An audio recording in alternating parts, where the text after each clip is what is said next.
When you look at the list of your clients, the list of people who purchase your creative work, what do they look like?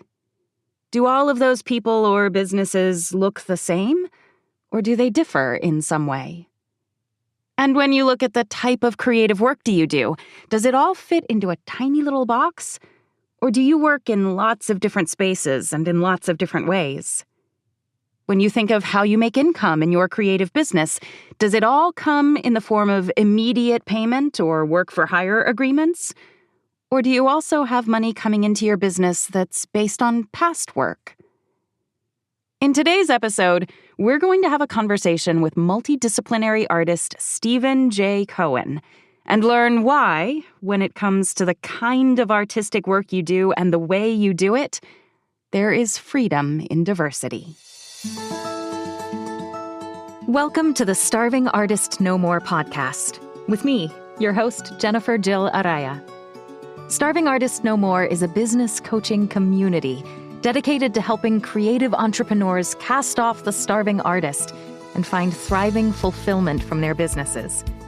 If you are a creative entrepreneur who wants more from your creative business, if you want to build a thriving business that truly meets your needs and fulfills you holistically, personally, creatively, and financially, if you want to move beyond the harmful starving artist stereotype into a place of abundance, joy, and fulfillment in your creative artistic work, then you're in the right place. I'm so glad you're here.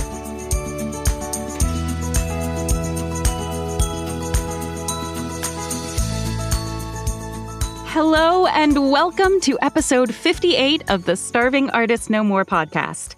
I am so excited you're here with me today.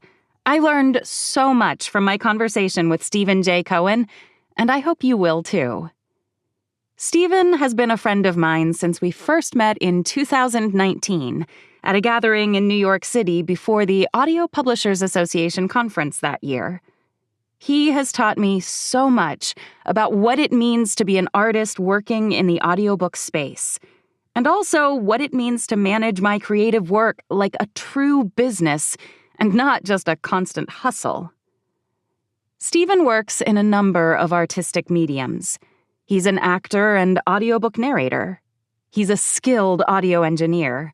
He is the creative force behind the delightful podcast, Yet Another Dating App, and he's the owner of Spoken Realms, a boutique audiobook production company.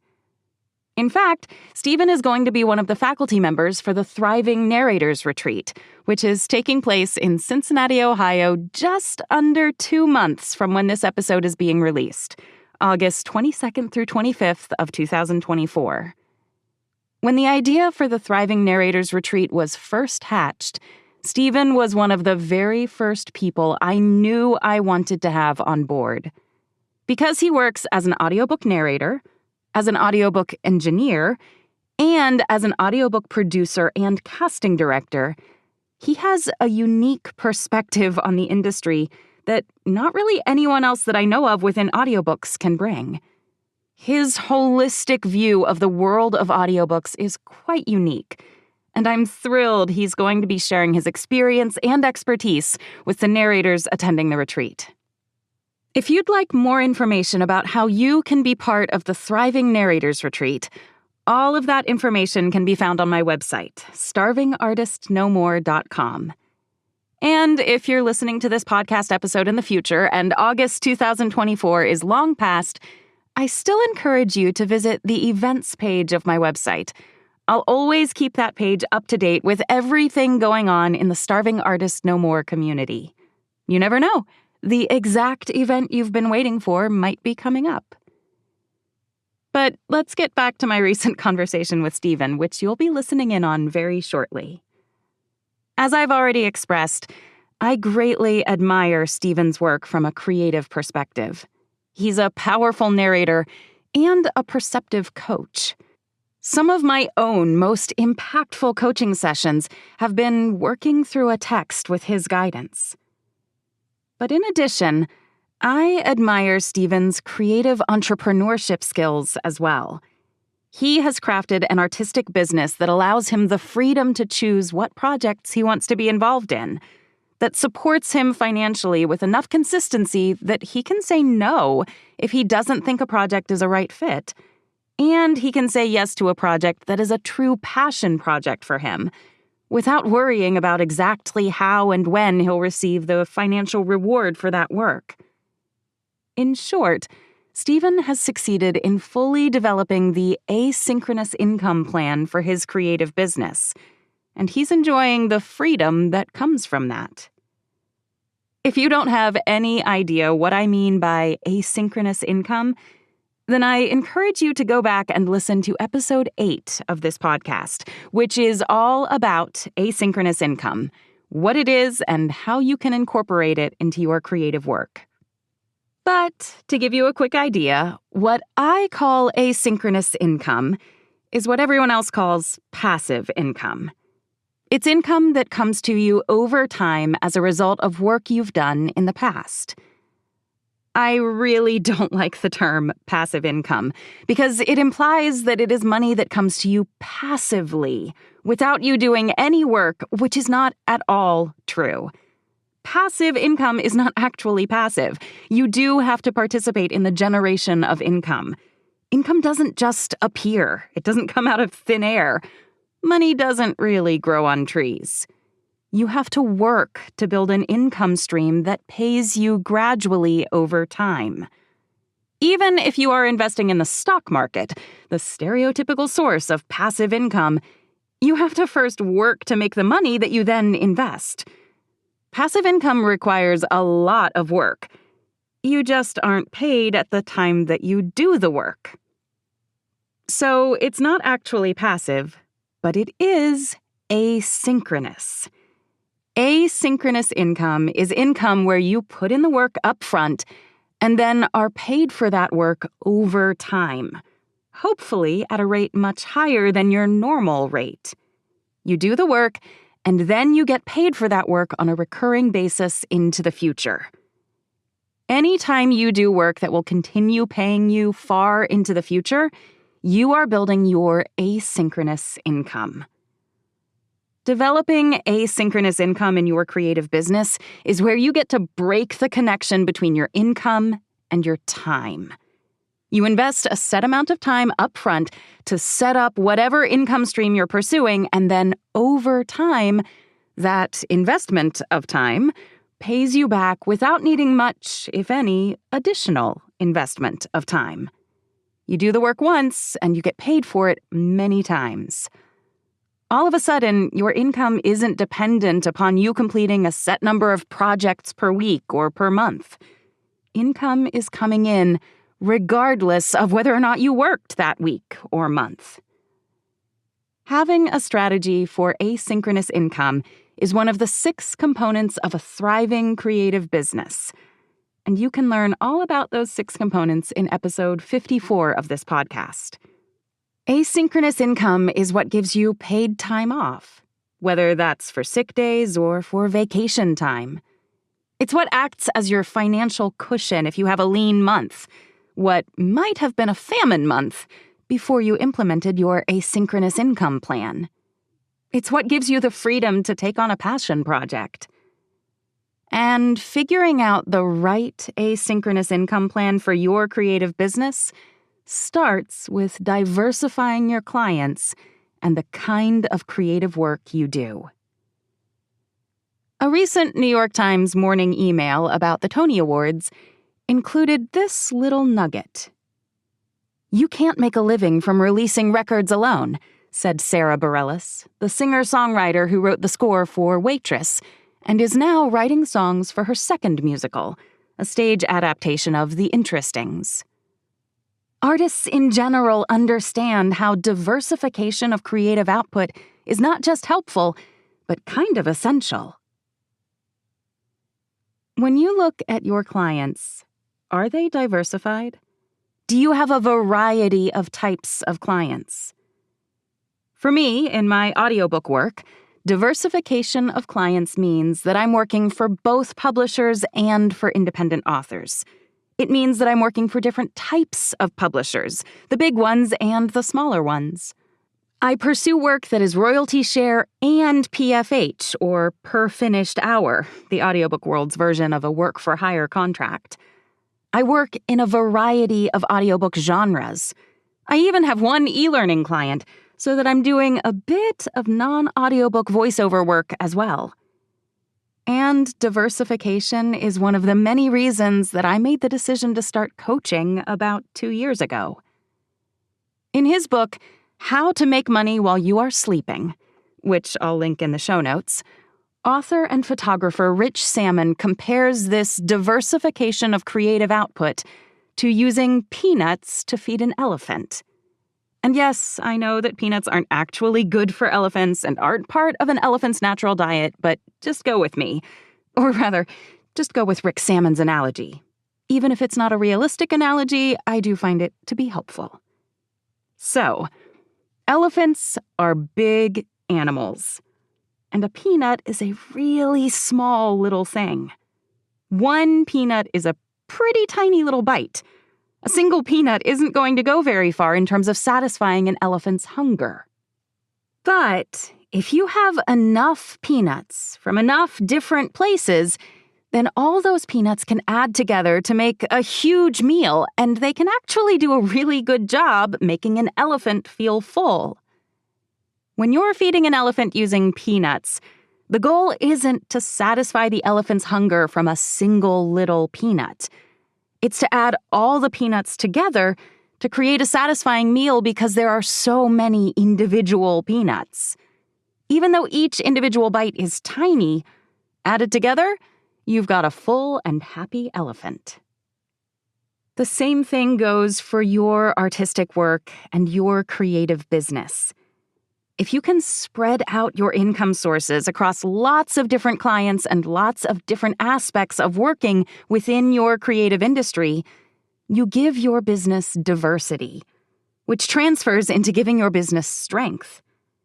Anything that you can do to broaden your client base will give you stability if something happens that impacts one kind of client. Let me give you some examples from my own artistic business narrating audiobooks. If something happens in the market that makes mystery thrillers, one of my primary genres, no longer as popular as they currently are, it's okay. I work in other genres too. If something happens that causes my royalty share sales to dry up, it's okay. I have ongoing coaching revenue too. Or if something happens that causes my work-for-hire publisher work to dry up, it's okay. I have royalty income and coaching income too. If something happens that impacts one of my publisher clients, it's okay. I work with indie authors too. And on and on. As Sarah Bareilles told the New York Times, diversification of creative output is not just helpful, but kind of essential. There is freedom to be found in diversity. Look at your client list. Is it diversified? If not, what steps can you take in the next quarter, because the third quarter of 2024 starts this week, to pursue clients that are different than the ones you currently work with? Steven has some great ideas and concepts to share. So if you're not sure how to answer that question right now, after you listen to our conversation, I'll bet you have more than a few ideas of what you can do to develop asynchronous income in your creative business and to find the freedom that diversity of creative work can bring. Let's take a listen.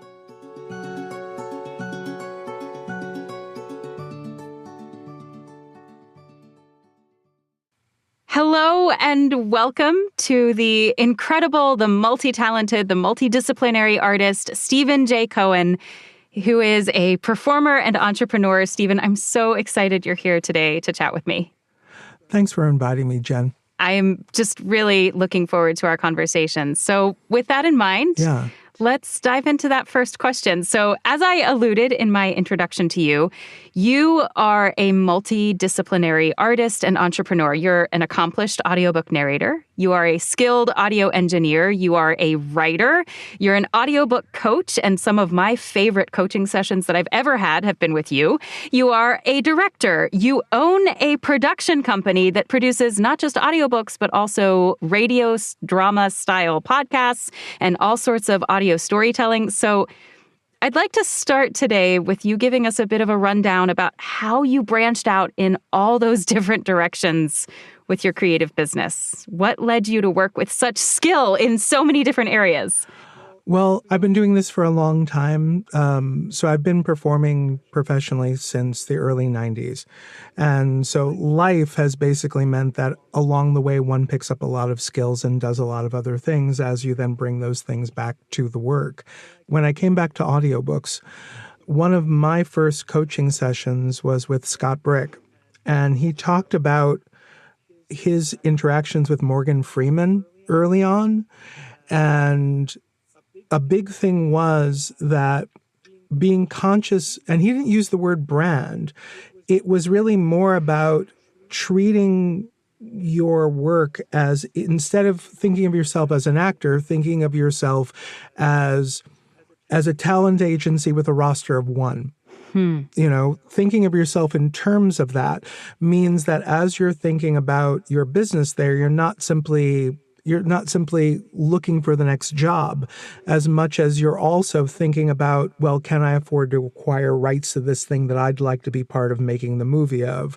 Or what other opportunities can I bring together to take care of the talent on my roster, who happens to be myself?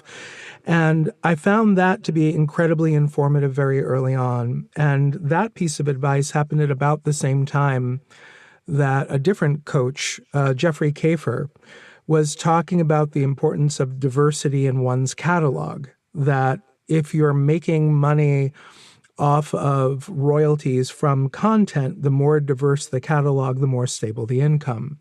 Sure. And I brought those two things together and realized that the more different ways I could help create art, things that got out there, even if I had a very small finger in each pie, that over time, that becomes a very stable base. And the higher that stable base of income becomes, the less I need to say yes to a piece of work that I don't actually want to do. So it then gives me more freedom to then sort of curate the kind of work I'm currently doing. And I don't know that that was the plan really in the beginning, but that's sort of what everything evolved into over time, is this realization after a certain point that in audiobooks, most of what we do is work for hire. So we get paid for that work, and then we don't see any income usually beyond that point. Not all of it, but a lot of it is that way.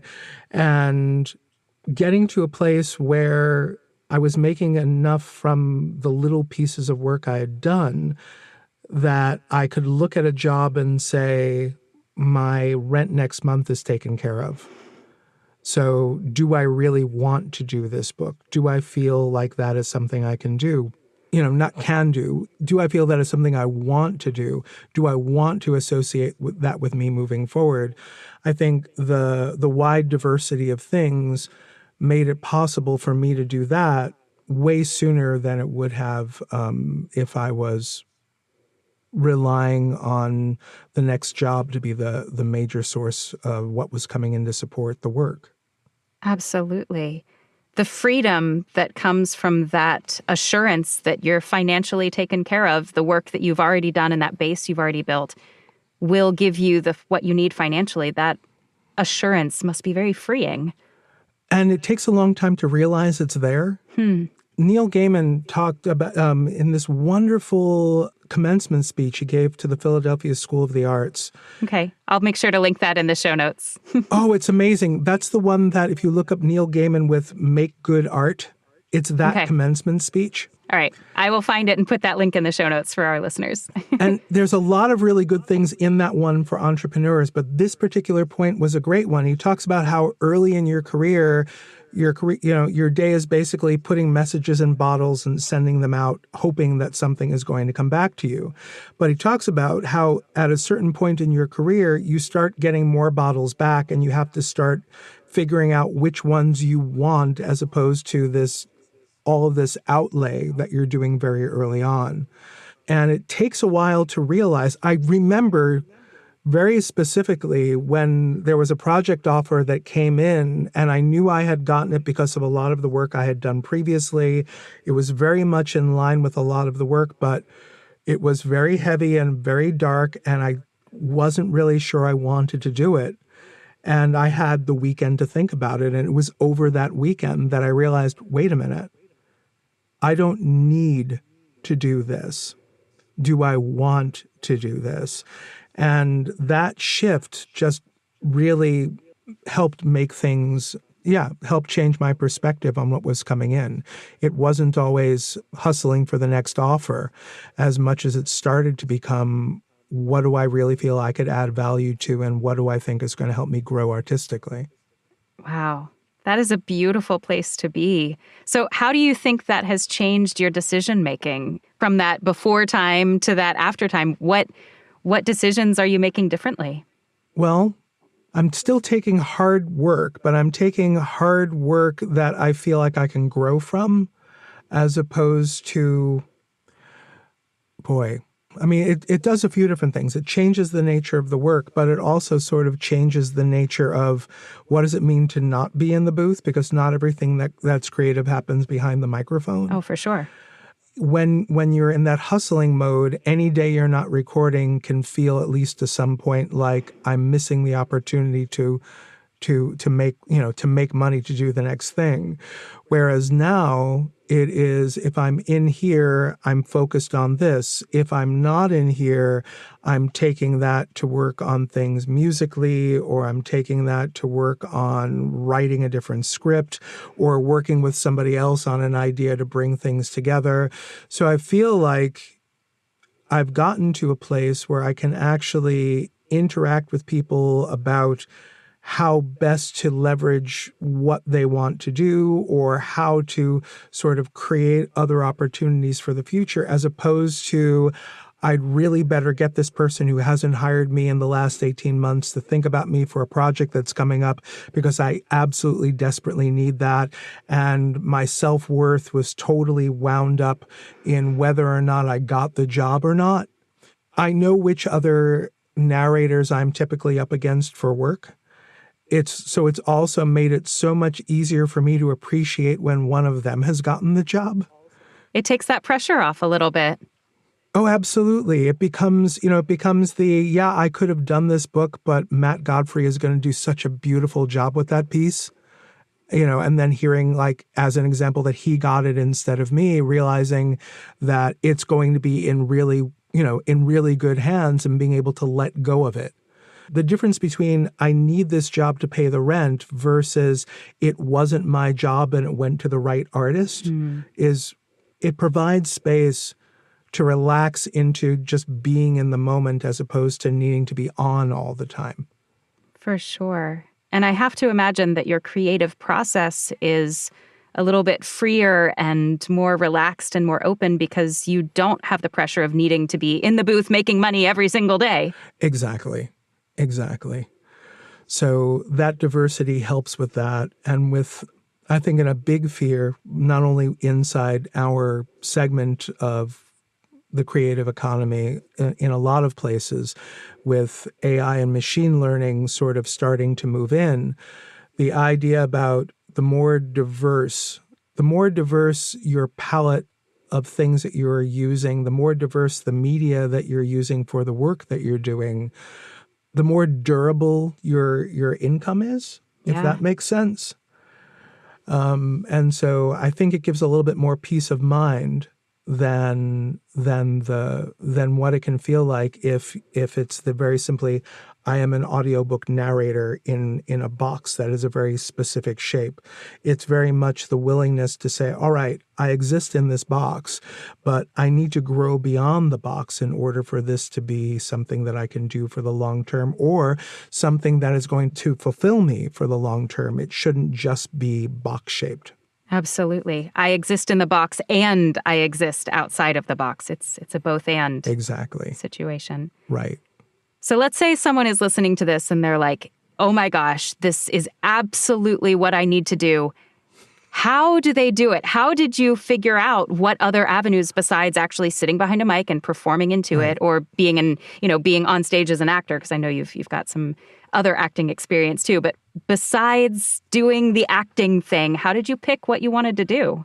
Well, there was a lot of happenstance, a lot of things that sort of fell together. I wound up falling into an audiobook distribution contract and help build a side business that allows people to bring projects that are sort of their square peg projects that don't fit on a platform like ACX or Findaway easily for numerous reasons, and allows them to self-produce and still get it distributed.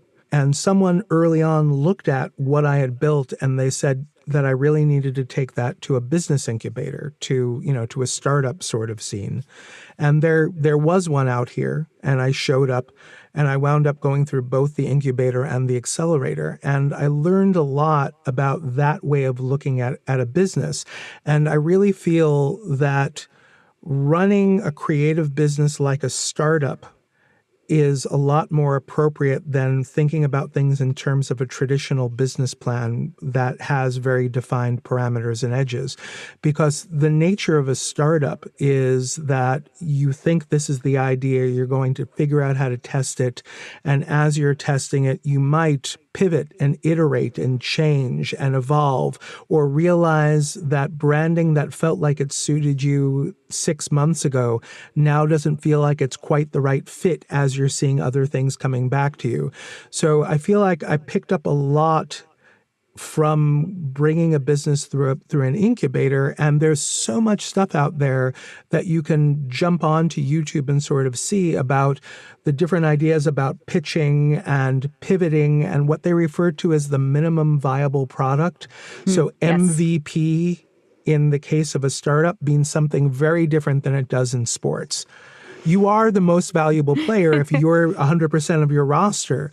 But figuring out what is the minimum viable product, what is the thing, the essential element of you that you are then bringing to your potential clients as value, because we are a B2B business. Yes. At least in this part of the arts. I'm not directly selling to consumers. I am pitching my business to mostly publishers, sometimes indie authors, but in all cases, that's my business going to their business and fulfilling a business need for them to get a different product to market. That product is based upon the acting choices that I might make, or that you and I might make if we're recording a larger project like The Indestructibles or anything like that. Sure. But that is still a business-to-business business, a B2B business, and understanding this is my value add, this is me summarizing what my value is in a tweet, which, although that sounds silly, that was one of the first things they had us do when we were applying for the incubator. And to this day, if somebody is very amorphous and can't really describe, well, what is it that you bring that the actor or the narrator next to you isn't? What's your unique value add? And they're casting around for it. Giving them the goal of it should fit in a tweet really does help. It's sort of like the micro version of an elevator pitch. Sure. Right? It's not, I've got you on the elevator for 3 minutes. It is, write it out in this short form. What is your unique value add is a wonderful place to start. Absolutely. It seems like that might sort of focus it, maybe a little like putting a magnifying glass to the sun, that you've got that really intense power right there. And so much can happen when you have that kind of laser focus. Right. Often when I'm working with people, I will bring up some things that come from an author. His name is Simon Sinek, Sinek. And he talks about what is your why, because his basic idea is people don't buy what you do or how you do it. They buy why you do it. So with all other things being equal, if Robert Fass, Matt Godfrey, and I are up for the same role, and we are all equally qualified to do the part, why? What gets us behind the microphone? What is the thing that drives us? Is the thing that is unique. And those things do come out in acting choices. Absolutely. If you can then come down to the why and understand that that is the unique thing that you can bring to your branding, that then is why an Apple computer and a computer from Hewlett Packard, both of which are capable of running Mac OS, because there are a number of Hewlett HP machines that can run Mac OS, and Sure. Dell machines. So if you've got a Dell and a Mac, and they are physically identical on the inside, in fact, you could hack the Dell to run Mac OS. Why is that Mac selling for $1,000 more than that Dell?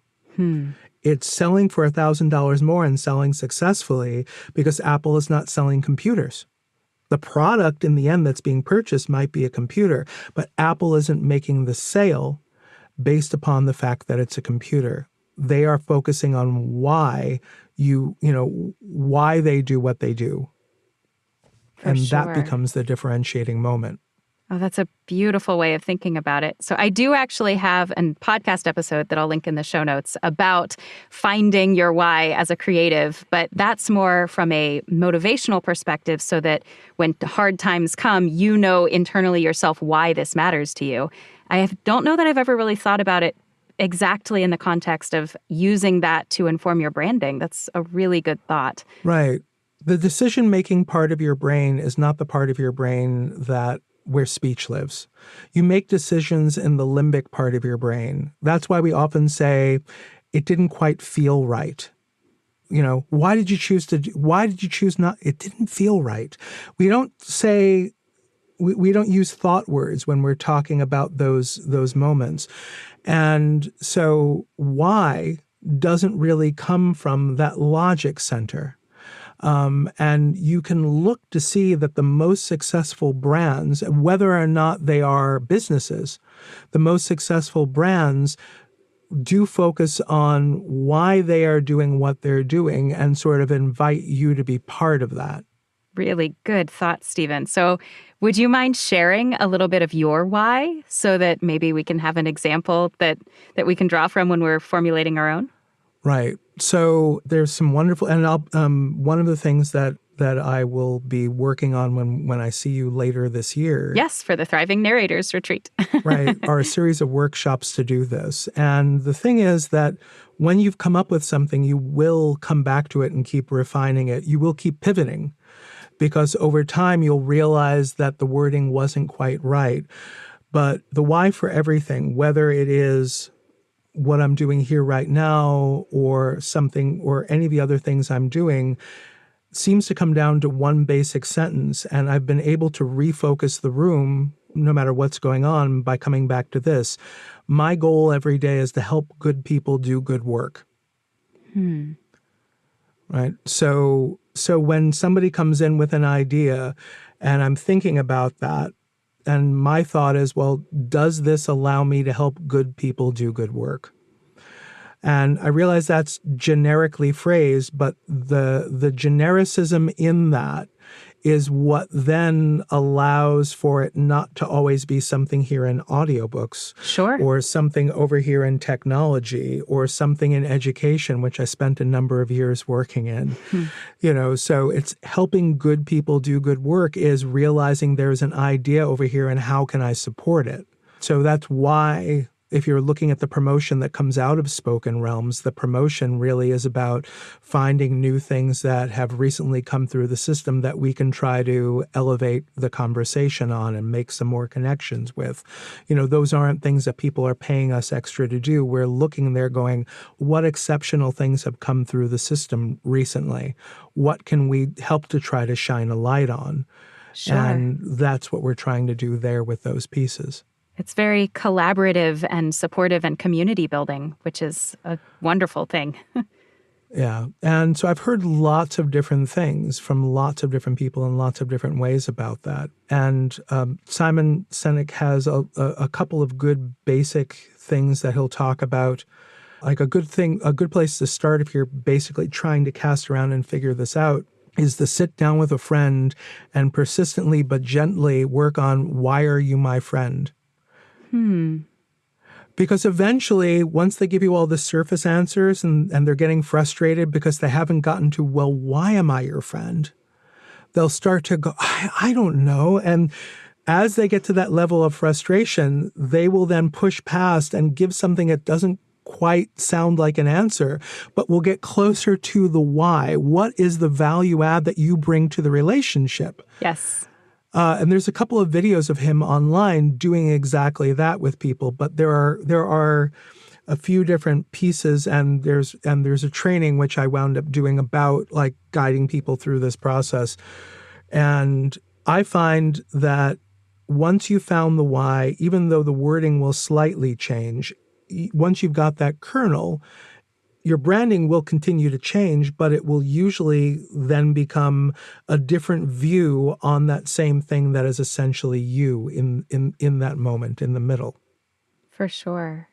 Yeah, the what you're saying relates very much to that podcast episode that I have. Like I said, I'll link that in the show notes, because the question that I encourage people to ask as they're thinking about the why behind their creative work is, why does my creative business or my creative work, whatever relates to you, why does it matter to me? And then come up with that answer. And okay, it matters to me because it's what I pay my bills with. Well, why does it matter that you get to pay your bills? And just keep asking and asking and asking over and over again, why does this matter? Till you dig down to something that feels like it has that kernel of truth in it that you can really hang on to. Yeah, and doing that conversation not with a spouse, not with a family member, but with a close friend seems to work better than somebody who you have that even closer relationship with, because it's harder to break through that little last moment as you're basically being the 5-year-old going, but why? Right. But why? Like it becomes harder to break through that moment. But if you accept what they say and then you take it and you keep turning it back into a question, if you've got a friend who's willing to do that with you, you will find a kernel, something that is very unique in there. And if you do that with multiple people, you usually will find that they are complementary answers, sure, which is a good way to kind of triangulate in on it if you're not really sure what direction to come at it with. That is a beautiful way to think about what you uniquely bring to a creative project. I love that. Thank you so much for sharing that, Steven. Sure. I want to pivot to our final question, which is something that I ask pretty much everyone who I interview for this podcast, which is, I would love for you to tell us about a few of the tools or the resources that you use in your creative work that help you to be the incredible artist that you are. So I have gone through the whole tool of the week thing, and they can just become overwhelming and can become projects in themselves to maintain. And so what at a certain point, and I don't remember who pointed this out to me, that a lot of the features that we were paying for in extra tools, whether that was things for relationship management with potential clients or whatever, that a lot of those features were already baked into things that we owned. We just weren't looking at them the right way. Like a lot of what you're paying for in a relationship manager actually exists in your address book on your iPhone or your Android phone. It's just not organized the same way, and you can use tags to get at that. Okay. Or there's a lot of things in just in the regular calendar that you can use repeating meetings to trigger. And so once I realized that was the case, I began to pare everything back. And I started to understand that the less physical systems I had on top of things, the less I was likely to fail at using a system. And then I wouldn't use that failure to undermine my own feeling about myself and my ability to keep doing the work, because that was, I think, what was getting in the way of me really utilizing those systems well. That if I had gone all in on using something that was supposed to help keep me organized and make stuff happen, if it didn't work for me, I felt that I was failing instead of that this software wasn't a perfect fit for me.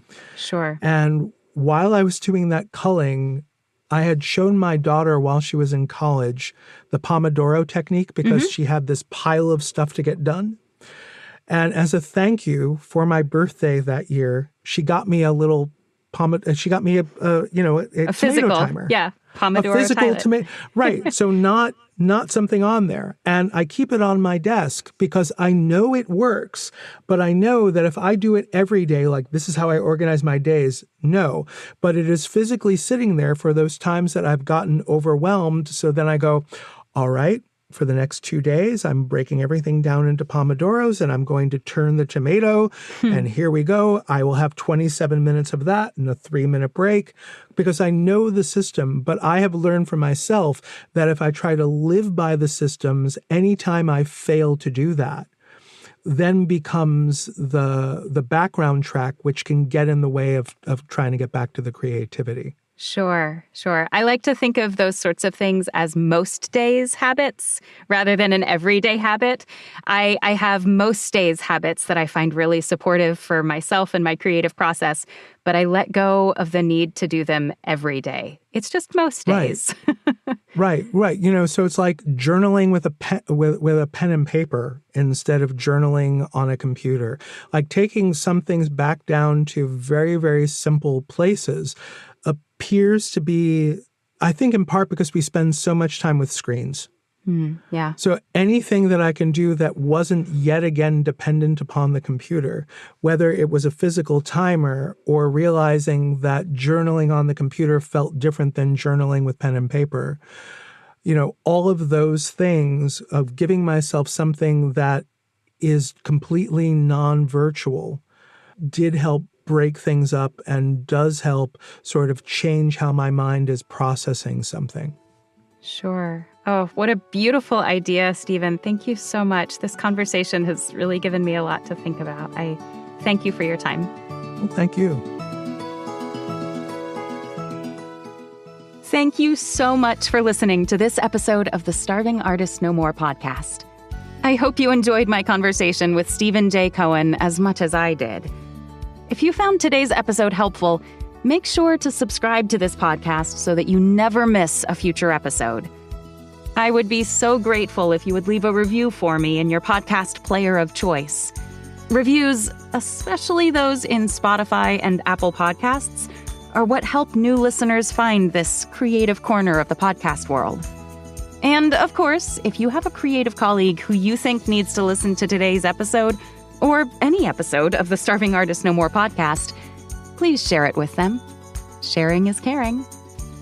A huge thank you goes to my husband, Arturo Araya, who does all the audio engineering work for this podcast. And a huge thank you also to Steven Jay Cohen for sharing his time with me and all of you listening. As I mentioned, Steven will be a faculty member at the upcoming Thriving Narrators Retreat, taking place in Cincinnati this August 22nd through 25th of 2024. And as of this podcast being released in the first week of July, registration is still open and we still have spots available. If you're an audiobook narrator, we'd love for you to join us. You can get all the details on my website, starvingartistnomore.com. As Steven said, diversification of your creative work and your client list can open up new possibilities for you. Being in the place where you can say no to a project that isn't quite right and say yes to a project that is truly a passion for you is an incredibly powerful place to be. Expand your view of who you are as an artist. Don't box yourself in. Yes, you exist in the little box that holds your creative heart, but you can exist and thrive outside of that box, too. It's a both-and situation. Diversity of your client list truly can bring you creative freedom. I can't wait to see what you create.